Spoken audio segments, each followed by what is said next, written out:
Pastef ñoom ñu ngi yëglu suñu waxoon yow la sax. waa Pastef ñu ngi yëglu ñoom xam naa dañu gis sax ne daal da nga xaw a nduroog seen njiit Ousmane Sonko jeunesse beeg yooyu. ñoom it ñu ngi yëglu. lan nga leen di tontu noppi nga pour dem ci ñoom. non même chose lay tontu lépp moo koy décider mais encore une fois effectivement Ousmane tamit suñu xarit la. suñu frère la ku ñuy waxtaanal souvent. donc li ma la mën a wax daal mooy ñu ngi waxtaan ak échiquier politique parce que ñun bëgguñu nekk di féewale wala di am lu ñuy kii parce que dañ ne unité la ñu wax. dañ ne tey suñu sañoon mu am ay pôle. tey opposition bi ku si am lu dëgër. su yàlla defee nga nekk président yéene nañu la ko. parce que dañ lu dëgër lu ma waxee lu dëgër nag. mooy projet. buy mën a changer mbir yi. buy mën a indi rupture. pas rek ñu nekk ci même mbir mi. jëlee naa ko fi léegi man maa toog. suba keneen mooy toog comme mu doon mbirum nguur. loolu taxu ñoo jóg. voilà donc képp koo xamante ne taxaw nga lu dëgër pour Sénégal yéene nañ la ku ñu ànd ak yow ñu bañ a ànd ak yow. mais loolu laaj na liggéey avant de laaj na liggéey bu xóot nga xam nit ki parce que nag nit ñi yomb ñu xam de. politiciens yi ma fi gis man ci sama carrière bu ndaw ci journalisme rek diggante 2000 ci Abdou Diouf ak léegi gis nañ fi ay xeetu soppiku yoo xam ni man gars yi comme ay karatéka dañuy bërëngu rek léeg-léeg man par teggin doo ko mën a wax da ngay gis kilifa gu wax lii suba mu wax loo xam ni ay kàcc yu wér la doo xam kii nu mu mënee waxee lii. li ma la mën a wax mooy wax naa ko ñu bëri xam nga man mos naa toog sax di déglu président Macky Sall muy wax mu mel ni man maay wax. maanaam boog ñun lu ñuy wax nii sax. am na ñu ko fi waxoon donc. njortu rek nga mën a am. njortu rek nga mën a am waaye nag dama si teg na la. en dehors suñu jëlee mbir mi teg ko si benn nit rek dañuy def erreur. parce que kooku même su doon am na njort bu rafet sa wala bëgg-bëgg bu rafet. su demee ba gis ne léegi lu ko neex def. day def lu ko neex xam nga dafa am li ku ñuy wax Montesquieu moom moo théoriser ay séparation des pouvoirs yooyu dafa ne. toute personne qui a le pouvoir est tentée d'en abuser. après mu teg si ne pour que loolu bañ a am il faut que le pouvoir arrête le pouvoir. maanaam tey képp ku ñu jox doole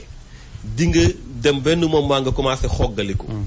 mais ba mu koy waxee nag ba mu koy waxee nga am assemblée nationale bu dëgër ci wet gi am justice boo xamante ni mais qu'elle le veuille ou non sénégalais yi koo ne demal tribunal sax léegi mu ne jaru ko loolu à ce niveau il faut liggéey bu wóor la. non liggéey bu yaatu te wóor la te dëggu mu dëggu si nit ñi xam nga président Macky Sall signé woon na assise yi. d'accord nañ soo la waxee ñu ne la ak ay réserve ma ne waa léegi lu mu def réserve na ko teg ne waaye lu mu defu réserve na ko appliqué waaye appliqué wu si dara gis nañ ko donc effectivement dafa doon lu yaatu moo tax ma ne la il faut mu doon relation de confiance dafa am solo il faut que sénégalais yi si ñu am confiance parce que aussi confiance tamit sa parcours da koy wane parce que man tey gëm naa ne ku taxaw ne am naa si yow confiance parce que nag am na lu ma jote wane ba ma nekkee assemblée nationale ba ma nekkee feneen ak feneen donc sa parcours aussi mën a tax nit ñi am si ko confiance ba dama jàpp ne lii mën a tax loolu ñu éviter ko mooy ñu defal ay pôle yu mag yoo xamante ne ay nit yu pare pour mbir yi changer lay doon ba pare nag boole si fulla ak fayda pas ñoo xamante ne nag dañuy ñëw ne léegi nag su ma toogee poste ministre bi et cetera loolu dama koy préciser képp ku ma mënti waxtaan ay mbirum soo toogee lu may am ak yooyu bokk si damay koy leeral fii léegi ku ko wax it loolu bokk si lu ñuy wax mooy fan nga jëmale Sénégal parce que loolu sax ku la ko wax mu ngi lay bëgg a jënd mais ku la jox loolu sax pare na si yow dëgg tey koo laaj poste ministre da ko damaa bëgg soo faloo nga def ma lii su la ko joxee moom après lu ko neex def que yow lii nga laaj wàccoo la ak yow amatoo dara loo koy mën a wax ñu nag dañ jàpp ne luy mu war a fësal mooy projet pour kii waaye nag képp kuñ tànn aussi ñëpp jàpp ne kii la ñu tànn bañ a doon aussi ay kuy yu nekk si benn ku si ne bëgg a wane sa ba égo yi daal nañ ñu xool kan la ñu jiital kooku tey mu xam ne du moom la ñu jiital parce que moom la waaye ñu xool daal lan la ñu mën a def pour Sénégal changer xam naa ni du doon liggéey bu yomb Thierno Bocoum parce que benn il faut que nit ñi ñu am encadrement bu wér di ànd ak ay nawle bañ ànd ak ay suq ndax suq moom du la wax dëgg waaw suq sax moom dafa xeewi nag waaw wax dëgg yàlla mbirum suq moom dafa xewi parce que nag ñun suñu génération en tout cas xewi na parce que ñun moom dawuñu si ay lenn lu dul dëgg rek ak sénégalais yi am lu ñu bëgg te loolu je pense que ne sénégalais yi loolu la ñu war a wut si ñu leen di jiite am na yoo xam ne soo ko meloo waroo nekk jiit pour man am na noo xamante ne su dee sa melokaan la mënal doon loo bëgg. waaye bàyyil suñu réew. dëgg la waaw parce que sinon di nga ñu yàqal di nga ñu dugal si loo xamante ne Sénégalais yi ñoo siy souffrir. très bien liggéey bi sur le terrain am na solo de. dama gis ne opposition Sénégal bi du ñoom rek parce que même APR tamit télé yeeg rajo yi rek. médias yi am na solo ci wàllu communication. waaye foog naa ni dëgg gi dëgg. mooy cette majorité silencieuse bi toog seen kër am xel bi nga am yow. am moyens yi nga am ba pare nag am fulla ji nga am. te ñoom it waxaguñ dara ba keroog jour sànnim xob ma. parfaitement liggéey bi terrain bi la. dem waxtaan ak Sénégalais yi bien que médias yi aussi terrain la. xam nga loolu tamit man communication moom. am na lu ma si parfois fi ñuy porté doo fa egg. voilà mais médias yi terrain la tamit. réseaux sociaux yi terrain la. fii ñuy waxee nii. maag yow terrain la. parce que am na ku toog fongale mi. dëgg la di ñu dégg di ñu mën a apprécier. mais dem nit ñi. fekk leen si seeni jafe-jafe. xam ne yoon bii nga jaar du yoon bii lu jar a changé la. xam ne forage bii nga xam ne moom la ñu yaakaar pour am ndox forage bi doxul. xam ne hôpital bii nga xamante ne si la ñu yaakaar pour di mucc. hôpital ba amul dara amul médecin yu baax amul médecin boog wala amul ay médicaments. loolu day tax ba soo demee ba yegg si boppum réew mi. nga xalaat Sénégalais yi. waaye tamit day doon lu doon xam nga président Macky Sall dafa koy malheureusement man du ma bëgg di personnaliser mais comme moom moo jiite réew mi. moom dafa waxoon boot bukki xaj boobu la de. voilà dafa defoon 3 fois tour du Sénégal. waaye ba mu ñëwee lu mu njëkk ay xalaat mooy samay fonds politique. loolu mooy dëgg. parce que man maa ngi woon assemblée nationale décret bu mu njëkk a signé. mooy fonds politique am. ah bon oui. parce que ba mu ñëwee 8 milliards. xanaa daf daa jëlee banque de ci campagne bi wala loolu lañ njëkk a réglé 8 milliards yi ñu ko doon jox. mu ñëw ne affaire ya jeex pourtant décembre boobu la ñu voté budget bu bees. mu ne président bu mu wuutu jël budget ba jeex na. fonds ya jeex na moom. assemblée woteel ko. mais daf ko décret d'avance la jël. assemblée ba pare soog ko régulariser. si kii loi de finances rectificative. décret d'avance la maanaam dafa signé. ñu indil ko 8 milliards mu téye. loolu la njëkk a def donc xam nga loolu tamit su dee yow wër nga fépp gis jafe-jafe yi loo war a njëkk a def kay mooy priorité yooyu nga teg ay priorité ne lii nañ ko sumb léegi lii nañ ko fexe léegi même su dee projet la dans le temps ñu xam ne am nga yéene bi waaw donc loolu tamit moo tax ma ne terrain bi baax na waaye lu am solo daal te loolu naqari naa nag xam mooy ñu choisir ñu am ay valeurs ñoo xam ne lu ñuy wax suñ si yeggee dinañ ko def parce que président suñ ko xasee ba fal lu ko neex def de mais boo diversifier li ñu am valeur ñi maanaam assemblée nga yóbbu fa lu bari palais ba nga yóbbu fa justice bi nga yóbbu fa boo ko diversifier parce que damay jox exemple bien que comparaison n'est pas raison États-Unis doo ko wax sax di dendale Sénégal ci moom mais foofu y a le congrès y a la présidence y a la maison ni ko wax département d'état ay nit ñoo xamante ni mais sañoo rek xëy di xotti dem rek waaw loolu xool la moo tax ji nga réforme institution yi d'ailleurs sax xam nga xaaj Assane dañuy tardé rek ak président Macky Sall vraiment mais ñëpp jàngatoon nañ avant 2012 que li gën a am solo mooy réforme institution yi programme boo yëkkati woon moment boobu lu ñuy jiital mooy nan la ñuy def pour suñu justice nan la ñuy def pour suñu assemblée nationale programme boo yëkkati woon mais président Macky Sall dafa ñëw toog rek daal di def dem ba si kanam daal di créer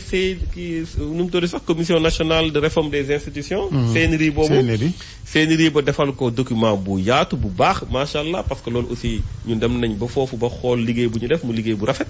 mais liggéey ba lu ko ci intéressé la jël. donc effectivement réforme yooyu mooy jiitu. parce que il faut que ñu réformer institutions yi. defar ay institutions yu dëgër nga xam ne président du ñëw rek def lu ko neex. waaye damay préciser et puis loolu tamit dafa indi amalgame si ñu bëri. Hadj Assane président de la République ak député yi ak juge yeeg yooyu loi bi daanaka amul problème du mën a amul problème mais daanaka luñ si war a modifier rek mooy séparation yi ci nit ñi la entente yi am si suuf mooy problème bi maanaam président est-ce que xam nga ne warul sax dugg assemblée nationale doo gis mukk président dugg assemblée nationale ndax principe séparation des pouvoirs moo tax mais tey président moo mun na assemblée nationale benn bureau la bu nekk biir présidence mun naa ko wax tey parce que lu muy décider procédure d'urgence yi nu ko neex la koy defee lu mu bëgg a wote tey nu mu bëgg lu ko neex lay def assemblée nationale donc bien que majorité am la mais quand même am na yoo xamante ne war nañ ko mën a xoolaat donc dama jàpp ne si nit ñi la nit ñi ñoom entente si suuf bay contourner la loi moo tax loi boo fi mënti teg ak lu mu taaru su dee tegoo si boppu réew mi ñoo xamante ne pare nañ pour liggéeyal Sénégal di nga gis ñu def loo xam da ngay yéeme nga foog ne loi bee dëgërul fekk nit ñi ñoo dëgërul loolu man sur le principe réew dafa yaatu goo xam ne sax benn nit kese waru ko mun a parce que gis nga Donald Trump léeg-léeg mu génn foo xam ni tu te demandes même kii ndax wér naam wérul donc sago gi mu laaj ci njiitam réew boo amul à côté ab congrès bu am doole am ñaari bopp yu fa ne wala fi Sénégal nga am assemblée bu am doole am justice bu am doole mais bu nit ki bu tàggoog sagoom mun na sànq réew parfaitement sur le principe waxuma Macky Sall ak Mademba ku fi mën a nekk ëllëg parfaitement mais dafa am leneen loo xam ne il faut que ñu yokk parce que àdduna dafay évoluer xam nga lu xew France temps yi si mbirum gilet jaune yi dafay wane ne en dehors même li jëm si institution yi nga xamante ne c'est formel nga xamante ne naan assemblée justice et cetera am na loo xamante ne c'est l'expression du peuple loolu lu jar a sóoraale actuellement ci démocratie le type de représentation c'est-à-dire que tey est-ce que député bi nga wax pour mu représenter la fii ba 5 ans yi lépp loo war a def moom moo la ko war a waxal rek est-ce que mbir yi du changer ci biir 5 ans yi ba nga xamante ne population yi war nañ leen a déglu moo tax ñun dañ jàpp na ne am na ay mbir fu muy toll ay citoyens yi war nañu def ay proposition de loi war nañu mën a def ay pétition def nombre de kii ne lii bëgg nañu mu changer parce que nag citoyens yi il faut que ñu dugal leen ci biir façon bu ñu yoree réew tey fu moo tax ma doon wax travail de terrain bi parce que nit ñi tam boo leen ko ci tàggatul dafa indi amalgame yi may gis léeg-léeg nga seetaan télé nit di laaj ab maire loo xam ni loolu du relevé wul ci maire bi wala ngay naan président laa bëgg a gis fekk yow tëb nga ay pàcc yu bari dañuy dem ba day doon benn imbroglio boo xam ni kenn du ci retrouvé wu te nit ñi il faut ñu jàngal leen citoyenneté bi doo xëy rek il faut ñu jàngal tàggat la ci culture citoyenne il faut mu am loolu aussi xam nga ñun sax dañu wax ne ji nga spot yi am ci télé yi am na loo xamante ne pour man tey état war na di defar ay spot yu muy fay moom di ko jox télé yi ñu koy jàllale mais bu doon jamono Senghor man la est-ce que état am na intérêt nit ñi yeewu état loolu nag de façon classique li ñu xam fii ci Afrique suñu réew yi maintenir les gens dans cet obscurantisme là dafa yàgg ci réew yi loolu nag mooy problème bi yi nga xaaj Assane man xam nga li ma gën a contre mooy barre de fer yi ñuy def ci autorité yi pour man ñuy parquer nit ñi naa leen doo leen fi jaar du solution dañ leen war a yee si ne waru leen jaar fii ba pare suñu yeewul si loolu nga sanctionné leen nga taxaw foofu teg ay nit ku romb nga defal ko ne ko fayal lii keneen du fa jaarati waaye tamit nga def ay passerelles yu mat sëkk parce que tamit mënoon di rek si dëkk bu benn dëkk lëmb nga def fa benn passerelle nga xam da ngay dox 1 kilomètre pour mën a traverser pour mën a dem donc dafa am yoo xamante ne volonté la laaj mais volonté boobu malheureusement ñuy jiite amuñu ko et c'est dommage Thierno Bocoum fi ñu toll ak dëgmal gi ñeel élection présidentielle est-ce que président Sall amul avance ci yéen waxin la ci inauguration yi déplacement yi naam nag moyen de l'état lay demee parce que loolu aussi jàmbat nañ ko fii ca Senghor jàmbat ko ci Abdou Diouf jàmbat ko ci Abdoulaye Wade mais Macky Sall ñu ne après les indépendances bu Thierno ñëwee ëllëg xëy na def ko mais kañ lañuy tàggoog yooyu xeetu doxalin waaw xam nga nag moo tax dafa metti xam nga xaaj Assane du ma sax tourner ci question bi dinaa ci ñëw mais démb rek dama demoon def bokk ci marche bu ay collectif citoyen yi defoon ci mbirum élection yi processus bi ak fichier bi ak ministre de l'intérieur waaw dama toog xool mbir mi ba fi yàgg ma ne lii nag vraiment gàcce la parce que combat yi mëne woon nañ ko bu yàgg bay fi président Macky Sall nekkee ñaata yoon la ñu ànd ñun ñëpp di xeex pour ministre de l'intérieur bu far ci président bi bu mu organiser élection mu def ko ak ñun ñaata la ñu xeex pour fichier bi mu leer nañ ñaata yoon la ñu xeex pour processus électoral bi mu leer nañ 7 ans après wala 8 ans après ñu toogaat di xeexaat les mêmes combats xam nga loolu aussi moo tax ma ne la fondamentalement mbir mi du rek na fi Macky Sall jógee loolu moom nañ ko régler waaye bu mu yem ci loolu nañu fexe ba ñuy ñëw tamit ñu bañu tardel waaw parce que foofu sujet de réflexion la maanaam loolu bu amee tey jii day tekki ne verrou yi baaxul boo tëjee sa ngunu ginaar yi génn da nga naan aman kat nekk kànnaar bi baaxul da ngay wuti beneen yeneen i verrou exactement il faut que population yi ñu réfléchir ci beneen façon bu ñuy falee dafa am solo mënuñu yem rek ci kii def na fi lii na fi jógee keneen ñëw tardelaat ñu encore ay années il faut que ñu xool façon beneen bu ñuy kii moo tax li nga wax sànq ci utiliser moyens de l'État yi def ay tournées économiques yoo xamante ne campagne la et cetera voilà de rupture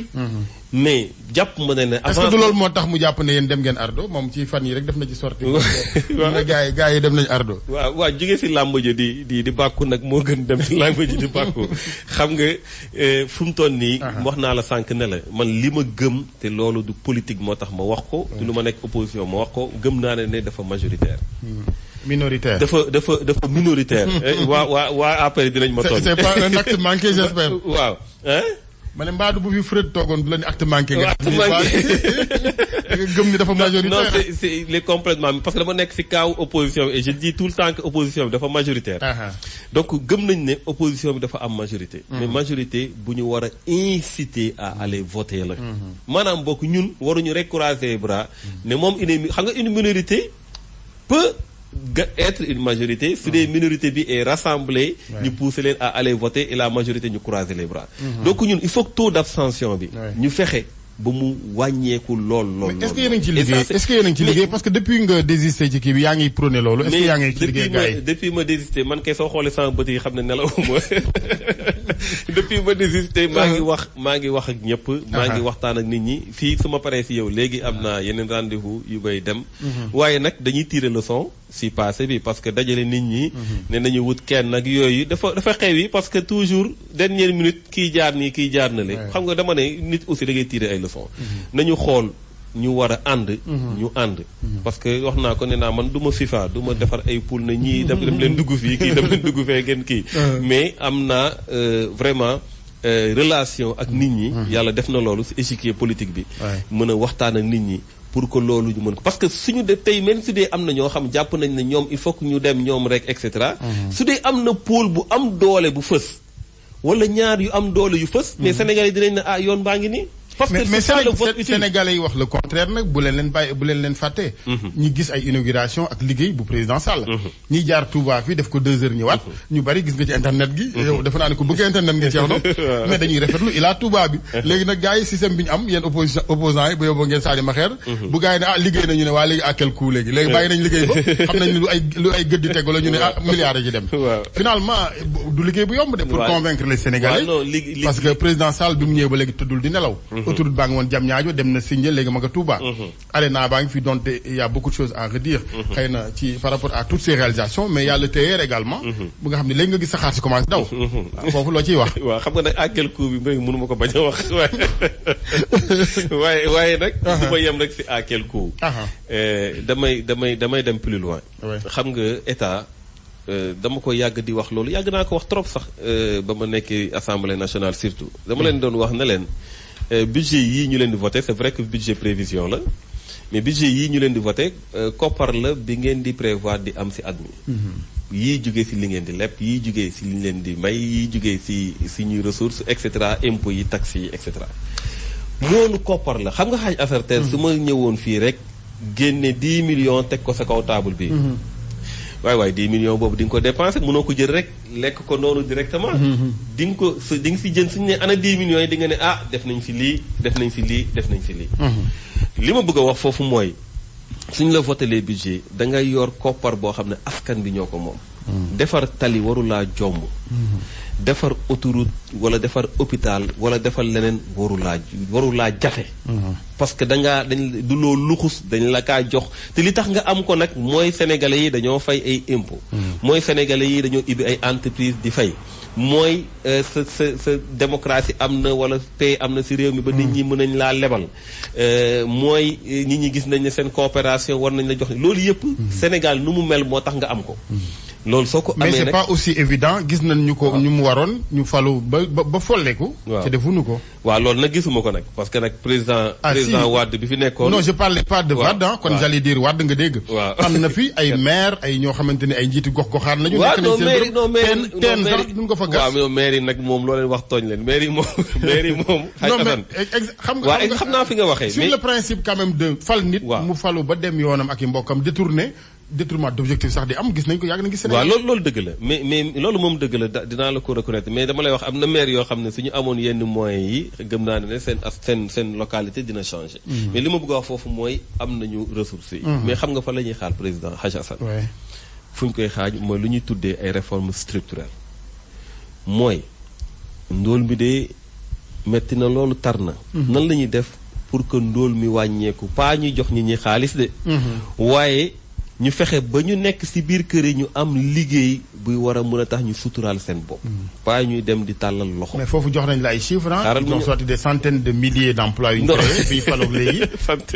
waaw mais c'est que fu ñuy jaar pour am emploi dañ fa jaarul moo tax mënuñu am yenn emploi yi. parce que emploi foo koy jaarale. fu gën a mag c'est mooy secteur privé. mooy PME PMI. ñoom doole luñ PME PMI doole luñ secteur privé donc mënuñu inventer. sooy gis sa parfois ñu ne ñu def ay demande ne gis naa temps yi ñu ne fonction publique dañuy recruter waat ma ne leen mais ba ngeen njëkkee def appel bi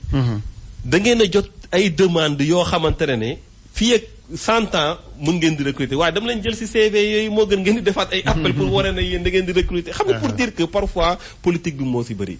donc fu ñu leen di xaar ñoom mooy ay réformes structurelles suñu hôpitaux yi de am nañu problème nan la ñu def ba hôpitaux yi macha allah njàng mi problème am na ci xale yi seeni njàng doy na waar grève yi bëri na boole ci même année ku mel ni université tey nga xamante ne référence la woon tey mu ngi nekk ci presque ci ndaje yi ci université yi parce que at mu muy année bi di commencer ak at bu muy moment bu muy jeex kenn xamatu ko. donc yooyu nga ne nan laay def pour loolu mu changer fa loolu mooy ay réformes structurelles. mais foofu lañ leen gisul. ci gàttal daal yow tituloo ci inauguration yi impression yi non inauguration yi mais nag am na ñoo xam ne même consigne de vote voilé yi parce que léeg-léeg ñu dégg ay kilifa diine xam nga su ma leen digal ñu ne waa Touba lay xool ndax foofu mais dama de façon générale atu diine yëpp léeg-léeg nga gis ay consigne mais yoo xamante ni c'est un peu voilé mais waaw xam nga loolu titalu leen yéen waaw non consigne de vote nag moom damay faral di wax moom ku def consigne de vote moom du ma la ŋàññi waaye nag bu si yaakaar lu bëri bu si yaakaar lu bëri du ma la ŋàññi nag waaye bu si yaakaar lu bëri finalement ban bilan nga defal Macky Sall ou le président Macky Sall. waaw xam nga président waaw man nag président laay wax tout le temps man loolu moom waaw président Macky Sall nag moom bilan bu mu ko mën a defal je pense que sax bind na livre dama ko jàppee comme ay mémoire am dama gëm na ne promettre nañu changement promettre nañu ay rupture promettre nañu ay démocratie bu gën a yaatu promettre nañu liggéey pour intérêt population yi défendre ressources population yi promesse yooyu defu ci benn promettre nañu def mandat bu 5 ans def na mandat bu 7 ans promesse yu gën a fës yu ñu waxoon ba taxoon sénégalais yi wóolu ko ànd ak moom promesse yooyu yëpp tey amul lum ci respecté donc dañ jàpp ne Ilatou beeg PUDC bourse familiale yi. couverture maladie universelle. xam nga yow yëpp da nga naan. waaw non déedéet. parce que yow promesse nga wax mais ci li mu réalisé. noo ko jàngatee moo tax ma ne la xam nga par exemple tey parfois ñu ne la terre bi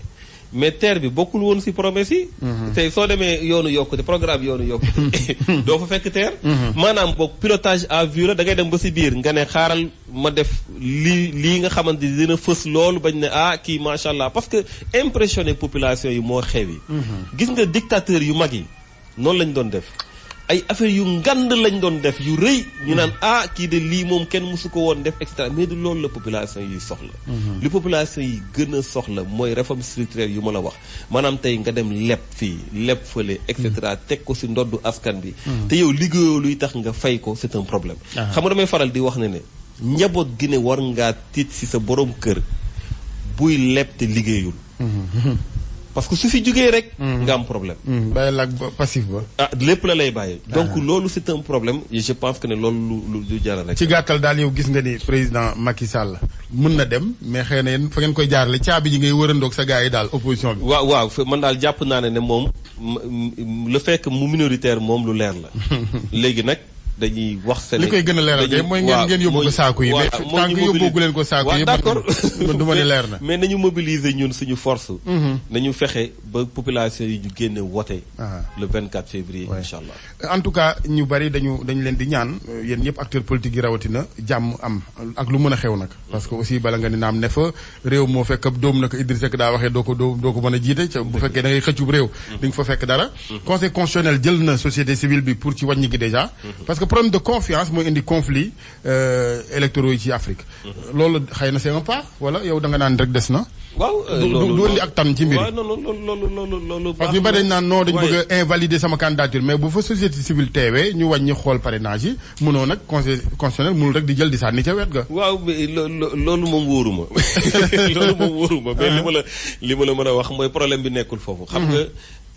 nga def benn mbir boo xamante ne ñëpp kenn d'accord aussi daanaka parce que dem nañ sax ba yenn kilifa diine yi taxaw nañ sax ne lii nañ ko xoolaat et cetera. yow rek nga d'accord si def forcing te ñu defee ko anam boo xamante ne ce n'est pas du tout sérieux. dama fàtte indi sax sama sac sinon naa la woon ay éléments wu fichier électoral bi nga xamante ne ñoom seen bopp dañ ko yor di remplir seen fiche di signer ci place nit ñi. kon loolu maa ngi ko téye donc defee wuñ ko anam maanaam boog amul benn fulla amul benn fayda dañuy tàddeel nit ñi. ñu mel ni ñun nga xam ne yoruñu moyens yu bëri ñu sonnal leen loolu. ñuy kërti lu nañu dugg si. bien que ça nous a permis de mieux nous imprégner des réalités. mais